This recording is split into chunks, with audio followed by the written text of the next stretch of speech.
Buenos días.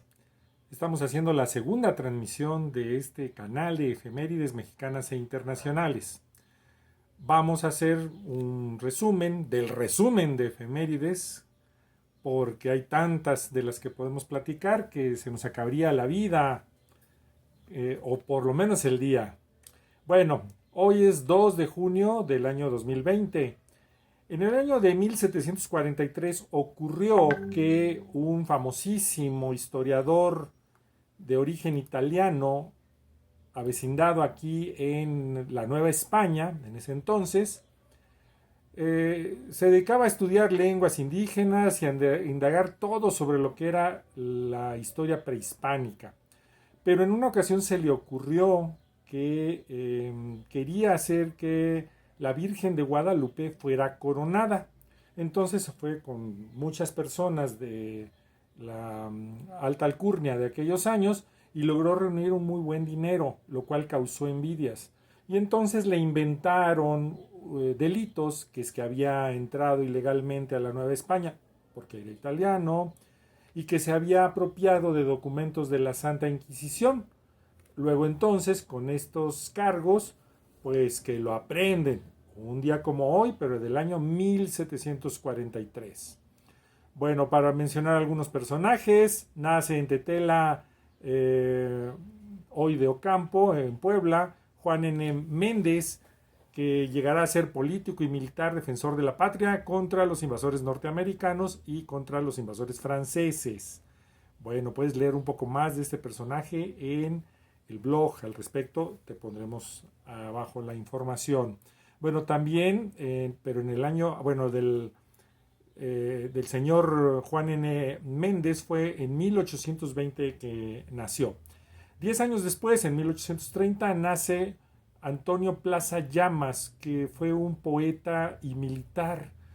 Tiene unos textos, unos poemas así como de un pesimismo grave, como que la vida no sirve para mucho, posiblemente por todo lo que vivió en el campo de lo militar, ¿no? En su poesía cantaba a la miseria humana, a los vicios de la sociedad en su tiempo. Bueno, este personaje nació en 1830. Otro personaje muy importante es el señor eh, Lucas Alamán, que fue un gran historiador en su momento, fundador del Archivo General de la Nación. Bueno, él murió en 1853, un día como hoy, 6 de junio.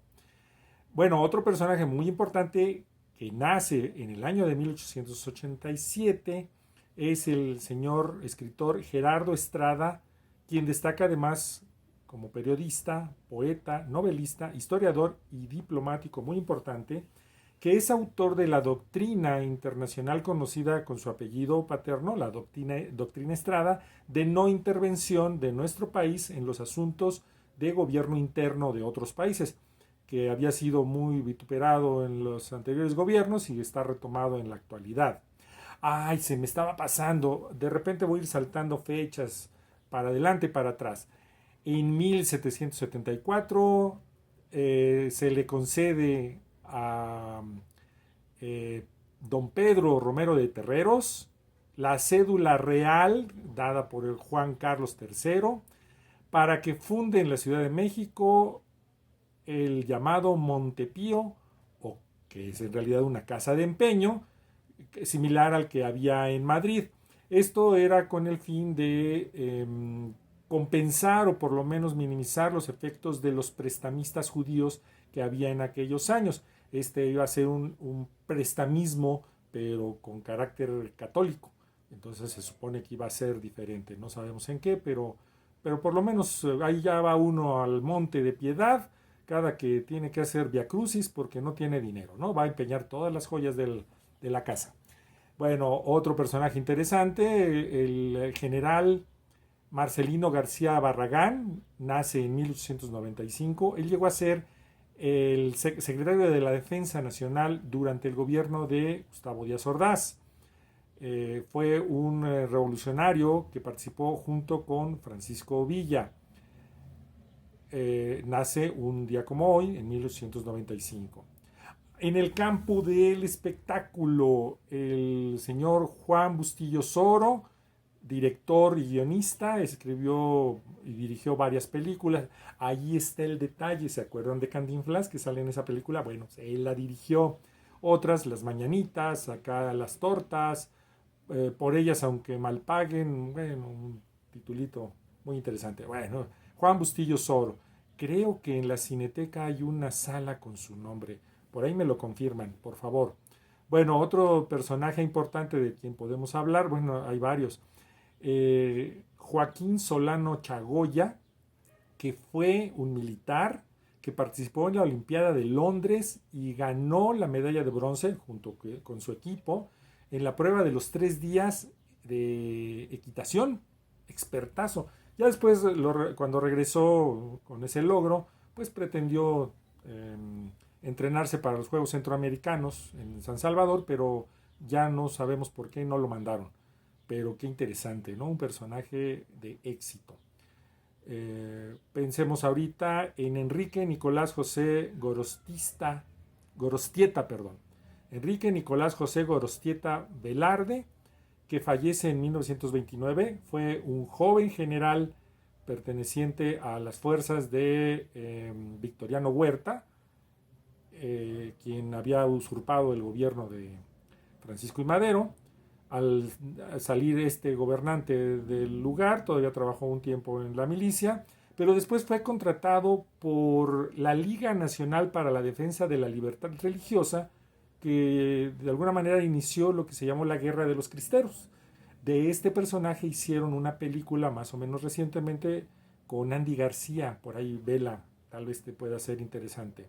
Bueno, en el campo de la biología fallece un día como hoy, pero de 1964, Maximino Martínez, que fue botánico, profesor universitario, sobre todo en la Escuela Nacional de Agricultura, que ahora es la Universidad de Chapingo, Autónoma de Chapingo, y fundó la Sociedad Botánica de México. Muy interesante personaje. También en el campo de la ciencia tenemos muchos. Bueno, voy a mencionar dos más. Uno, fallece en Monterrey en 1988 la señora doña Josefina Valadez de Mascareñas, quien había sido maestra y enfermera, y a la muerte de su esposo, que era dueño del periódico La Semana, se dedica a trabajarlo durante 25 años. También se desempeñó como periodista. Personaje muy importante en la vida cultural de México.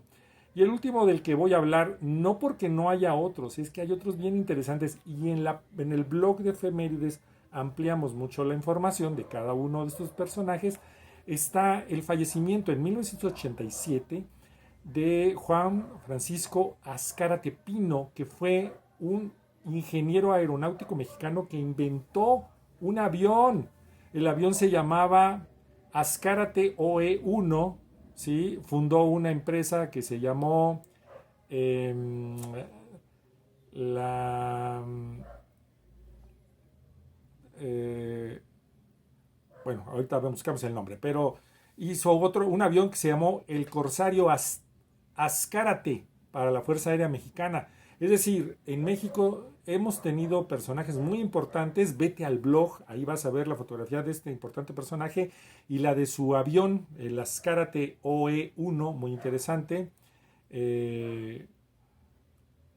Director de Talleres Nacionales de la Construcción Aeronáutica, ¿sí? Bueno, pues entonces, con esta ahí le dejamos, ya fueron muchos minutos. Váyanse al blog que les vamos a poner ahí abajo para que conozcan más sobre estos personajes, este tipo de trabajo que puede servir para la escuela, puede servir para el entretenimiento, puede ser para el aprendizaje de aspectos históricos, puede ser nada más porque no tienes otra cosa que hacer, quieres más actividades.